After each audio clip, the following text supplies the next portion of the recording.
বিয়ে মানে আনন্দ, বিয়ে মানেই মজা আর উড়াধুরা খাওয়া দাওয়া। শীতের দিন আসলেই যেন চারিদিকে বিয়ের বাজনা বাজে, বিয়ের গান শোনা যায়। আসসালামু আলাইকুম এভরিওয়ান, সবাই কেমন আছেন? আমি আলহামদুলিল্লাহ অনেক ভালো আছি। আমি জান্নাত আপনাদের জন্য একটি ভিডিও নিয়ে আসলাম। প্রায় অনেক দিন পরে একটা ভিডিও নিয়ে আসলাম আমি, তাও হচ্ছে গ্রামের গায়ে হলুদ কীভাবে হয় সেটাই আজকে আপনাদের কাছে শেয়ার করবো। সো ভিডিওটা না কেটে শেষ পর্যন্ত দেখবেন।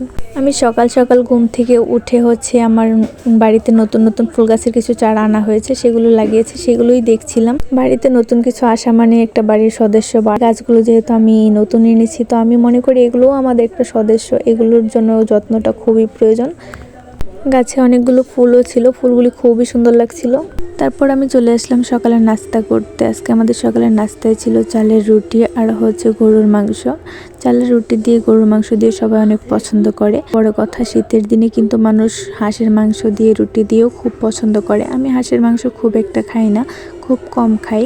তারপর আমি সকালে নাস্তা করে চলে আসলাম বিয়ে বাড়িতে। আজকে আমার ভাতিজির গায়ে হলুদ, তো সেখানে এসে দেখি যে হচ্ছে বাচ্চারা বক্সতে গান দিয়ে অনেক নাচানাচি করছিল। এদিক থেকে চলে গেলাম রুমের ভিতরে। সেখানে গিয়ে দেখি ছোট ভাইয়েরা বক্সে গান বাজাচ্ছিল, তো তাদেরকে বললাম একটু হাই দিয়ে, তারা একটু হাই দিয়ে দিল। তারপর তাদের সাথে কিছুক্ষণ দুষ্টামি করে দেখলাম যে এখানে ডালা সাজানো হয়েছে আর এটা দিয়ে ওকে বরণ করা হবে। তারপর আমি চলে গেলাম আমার বাস্তিদেরকে শাড়ি পরানোর জন্য সাজানো। তারপর ওদেরকে সাজিয়ে দিলাম, শাড়ি পরিয়ে দিলাম। তারপর তারা আমাকে এই চকলেটটা দিল। তারপর আমি এখানে দেখছিলাম আমার বাস্তির জিনিসগুলো, যে গায়ে হলুদে যেগুলো পরবে, শাড়ি, সেট। আমার বাস্তিকে এখানে গোসল করানো হয়েছে। গোসল করিয়ে গ্রামে এভাবে মানে কনেকে বরণ করা হয়। বরণ করে তারপর টাকা দেয়, এরকমভাবে পরে।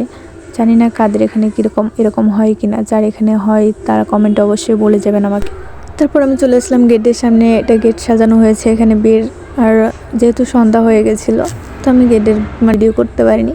তারপর সেখান থেকে আমরা প্যান্ডেলের ভিতরে চলে গেলাম, যে আমার বাস্তিকে খুব সুন্দর করে মানে সাজানোর দায়িত্বটা আমার উপরেই পড়েছিল। তো আমি ওকে সাজিয়ে সুন্দর করে হচ্ছে প্যান্ডেলের ভিতরে নিয়ে গেলাম। তারপর আমরা এখানে কিছু পিক তুললাম আর অনেক দুষ্টামি করলাম। করার পরে হচ্ছে ভিতরে দেখি যে এখানে কনেকে খাবার দেওয়া হয়েছে। অনেক রকমের পিঠা আছে এই জায়গায়, 7 রকমের পিঠা। এটাকে আমাদের এলাকায় সদরনা বলেই চেনা হয়। আর এই প্লেটের খাবার সবাই খেতে পারবে, শুধু কনে না। তো এখানে ওর ফ্রেন্ড ছিল, একে অপরকে খাইয়ে দিচ্ছিল, সবাই অনেক মজা করছিল, কিন্তু আমি খাইনি। তো ওদের খাওয়া শেষ হলে আমি কনেকে হাতে মেহেন্দি দিয়ে দিলাম। এক হাতে আগেই মেহেন্দি দেওয়া ছিল গোসলের আগে, তো এখন আর এক হাতে দিয়ে দিলাম আর এখানে বরের নাম লিখে দিলাম।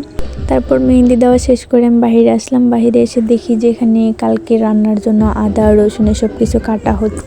আজকের ভিডিওটা এখানে শেষ করছি। দেখা হবে নতুন কোনো ভিডিওতে। আর আমার ভিডিওটা যদি ভালো লেগে থাকে অবশ্যই লাইক, কমেন্ট, শেয়ার করে যাবেন।